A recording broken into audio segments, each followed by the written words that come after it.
شہر میں بچوں کا سب سے بڑا اسپتال لاوارث، نظام درہم برہم، 400 سے زائد ملازمین 10 ماہ کی تنخواہوں سے محروم۔ انتہائی اہم شعبہ جات 7 ماہ سے مکمل بند ہیں۔ Emergency, I C U, nursery, ward, operation theatre بھی مکمل بند ہیں۔ X ray, ultra sound, laboratory کی سہولیات بھی بند۔ کروڑوں روپے کی جدید مشینری بھی خراب ہونے کا خدشہ۔ چلڈرن اسپتال نارتھ ناظم آباد مسائل کا گڑھ بن گیا۔ بجلی غائب، انٹرنیٹ بند، پرچیاں ہاتھ سے بننے لگی، ڈاکٹر او پی ڈی سے باہر، گرمی میں معائنہ کرنے پر مجبور، ادویات کی کمی سے والدین پریشان، بچے بے یار و مددگار، والدین نے شکایات کے انبار لگا دیے۔ 1 گھنٹہ زمین کے لیے، غیر ضروری بتیاں، برقی آلات بند۔ شہر قائد میں بھی ارتاور منایا گیا۔ شہریوں نے 1 گھنٹہ صرف انتہائی ضروری آلات کا استعمال کیا۔ سرکاری اور نجی عمارتوں کی روشنیاں اور غیر ضروری آلات کو بند کیا گیا۔ شہر سے تجاوزات کے خاتمے کے لیے بلدیہ عظمیٰ کراچی متحرک، محکمہ اینٹی انکروچمنٹ کی گلشن اقبال میں کارروائیاں۔ موسمیات بس سٹاپ تا سپورہ چرنگی تک جوہر کمپلیکس سے تجاوزات کا خاتمہ کر دیا۔ سینئر ڈائریکٹر اینٹی انکروچمنٹ کا ملوث افراد کے خلاف مقدمات درج کرانے کا اعلان۔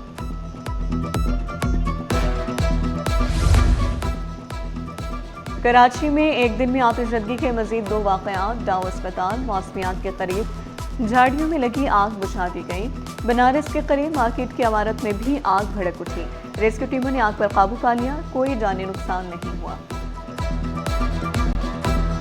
اندھیر نگری چوپر ٹراج، 1 لاکھ میٹرک ٹن سے زائد گندم غائب۔ گوداموں سے باہر رکھی گئی گندم کو خراب قرار دے دیا گیا۔ گریڈ 12 سے 20 تک کے 75 افسران و ملازمین کے خلاف کارروائی جاری۔ 9 افسران آٹے کی قیمت میں 12 روپے کلو کمی، ایکس میں سپر آٹا 95 روپے فائن آٹا اور میدا 112 روپے کلو دستیاب۔ فلور ملز ایسوسی ایشن کے گندم خریداری کے طریقہ کار پر تحفظات۔ Chairman Sindh P F M A Abdul Junaid Aziz نے مطالبہ کیا سبسڈی براہ راست عوام کو ملے یا بند کر دی جائے۔ گندم خریداری پبلک پرائیویٹ پارٹنرشپ کے تحت ہونی چاہیے۔ سبسڈی کا بڑا حصہ اخراجات کی نظر ہو جاتا ہے۔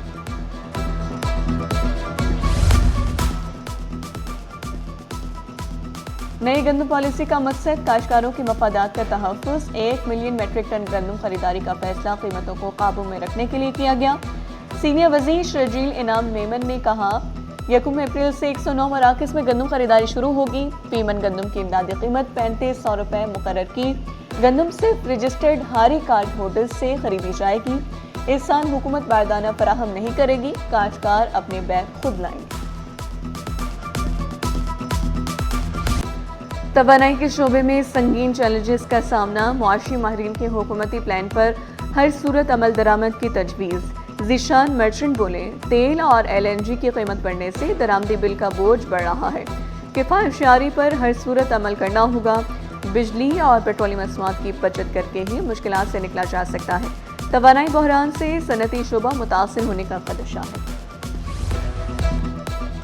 پیٹرولیم مصنوعات کی سپلائی برقرار رکھنے کے لیے حکومتی اقدامات تیز۔ پورٹ قاسم پر ایک اور جہاز لنگر انداز۔ M T Khairpur 55,000 metric ton petrol لے کر پہنچا۔ مارچ میں پیٹرولیم مصنوعات کے 12 جہاز پاکستان پہنچے۔ گرینڈ ٹرانسپورٹرز الائنس پاکستان نے پیٹرولیم مصنوعات مہنگی نہ کرنا خوشائن قرار دیا۔ صدر الائنس امداد نقوی بولے حکومت کے شاندار اقدامات سے بحران پیدا نہیں ہوا۔ سانحہ گل پلازہ کی تحقیقات آخری موڑ پر، سچ کی راکھ میں دبی چنگاریاں بھڑکنے کو تیار۔ میونسپل کمشنر نے جواب جمع کرایا۔ کمیشن کو senior member board of revenue کے جواب کا انتظار۔ Fire brigade, rescue, S B C اور دیگر نے بھی رپورٹ جمع کرائی۔ کمیشن 8 اپریل تک تحقیقات مکمل کرے گا۔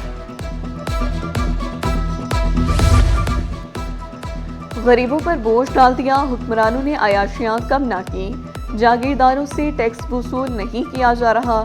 امیر جماعت اسلامی حافظ نعیم الرحمان نے کہا غریب طبقہ پس رہا ہے، تعلیمی ادارے بند نہیں کرنے چاہیے تھے، 1-2 ماہ کی تنخواہ نہ لینے سے کام نہیں چلے گا، آئی پی پیز کی ادائیگی فوری بند ہونی چاہیے۔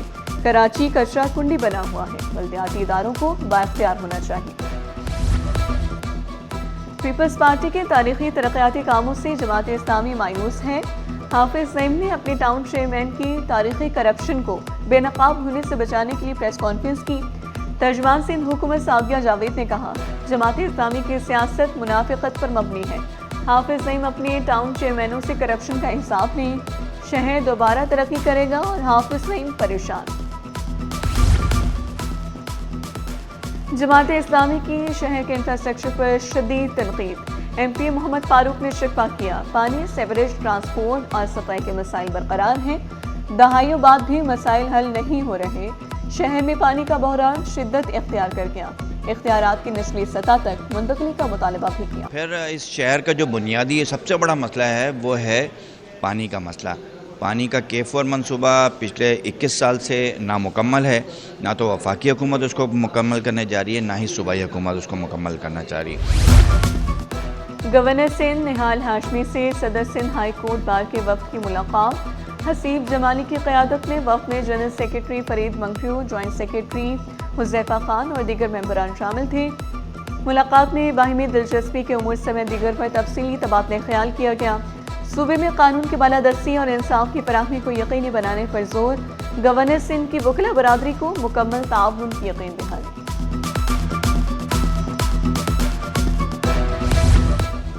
گورنر پنجاب سردار سلیم حیدر خان کی سینیٹر شہری رحمان کی رہائش کا آمد۔ شہری رحمان سے بیٹی کے انتقال پر تعزیت کی، اہل خانہ سے ہمدردی کا اظہار کیا۔ ڈاکٹرز کی خودکشیاں، سندھ حکومت کا بڑا اقدام۔ سرکاری اسپتالوں کی نگرانی کے لیے مانیٹرنگ ایویلویشن ونگ پر گریڈ 17 کے ڈاکٹر میڈیکل مانیٹرنگ افسران کے طور پر تعینات۔ 19 ڈاکٹر کی مختلف اسپتالوں میں تعیناتیاں، نوٹیفیکیشن جاری۔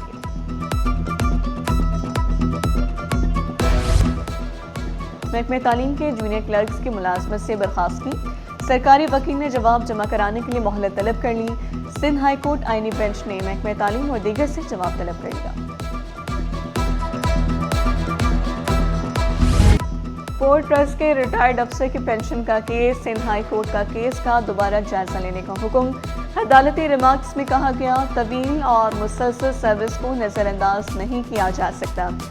اگر افسر مالی فوائد کا حقدار ہے تو ادائیگی یقینی بنائی جائے۔ پینشن اور مراعات کا فیصلہ قوانین اور قواعد کے مطابق ہوگا۔ مجاز اتھارٹی 3 ماہ میں تفصیلی فیصلہ کرے۔ پینشن واجبات سے متعلق درخواست نمٹا دی۔ لاپتہ شہریوں سے متعلق رپورٹ عدالت میں پیش۔ صاحبزادہ 2024 میں لاپتہ ہوا، 1 جنوری کو واپس آیا، دوبارہ لاپتہ ہونے کا بھی مقدمہ درج کیا۔ سعود آباد سے لاپتہ شہری بھی گھر پہنچ چکا، عدالت نے درخواست نمٹا دی۔ عدالت کی دیگر لاپتہ شہریوں کی بازیابی کے لیے کوششیں تیز کرنے کی ہدایت۔ پولیس اور دیگر فریقین سے 21 اپریل تک جواب طلب۔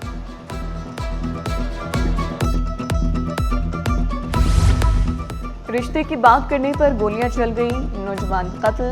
گلشن اقبال قائد اعظم کالونی میں یاسین کو قتل کیا گیا۔ پولیس کے مطابق قتل کو خودکشی کا رنگ دینے کی کوشش کی گئی۔ یاسین عزیز آباد کا رہائشی اور پہلی بیوی کو طلاق دے چکا تھا۔ پولیس نے تحقیقات کا دائرہ وسیع کر دیا۔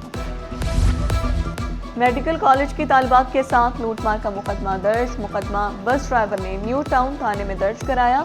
طالبات سے 2 آئی فون، سونے کی چین اور نقد رقم چھینی گئی۔ واردات جمال الدین افغانی روڈ کے قریب ہوئی۔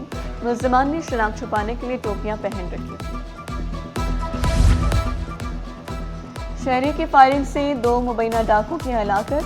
ملزمان کی شناخت نہ ہو سکی، فنگر پرنٹس لے لیے گئے۔ شناخت کے بعد کرمنل ریکارڈ حاصل کیا جائے گا۔ پولیس کے مطابق ملزمان بظاہر لوٹ مار کرتے تھے۔ قبضے سے 6 موبائل فون، 1 پرس اور 2 پستول ملے تھے۔ فی تولہ 4800 روپے مہنگا، قیمت 4,72,062 روپے ہو گئی۔ 10 گرام سونا 4,116 روپے اضافے سے 4,04,717 روپے میں دستیاب۔ چاندی کی فی تولہ قیمت 7,554 روپے پر برقرار۔ اسٹاک مارکیٹ میں ہفتہ بھر مندی کے بادل چھائے رہے۔ انڈیکس میں 1,033 پوائنٹس کی کمی ریکارڈ کی گئی۔ انڈیکس 1,51,708 کی سطح پر بند ہوا۔ ہفتہ وار بلند ترین سطح 1,58,586 پوائنٹس رہی۔ پیڈل کا میگا دنگل سج گیا۔ انٹرنیشنل پیڈل ٹورنامنٹ کا شاندار آغاز۔ 4 کیٹیگریز میں نوجوانوں کے درمیان زبردست ٹکر۔ ملک بھر سے 7 کھلاڑی مد مقابل۔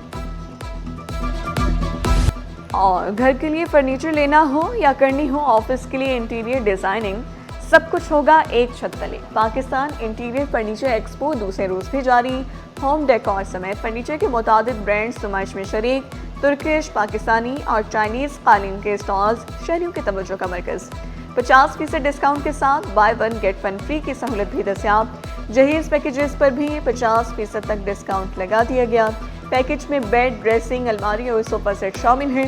شیشم کی لکڑی سے تیار 8 لاکھ کا سیٹ 5.5 لاکھ روپے میں فروخت۔ اسٹال انتظامیہ کا دعویٰ، شہریوں کی بڑی تعداد خریداری میں مصروف۔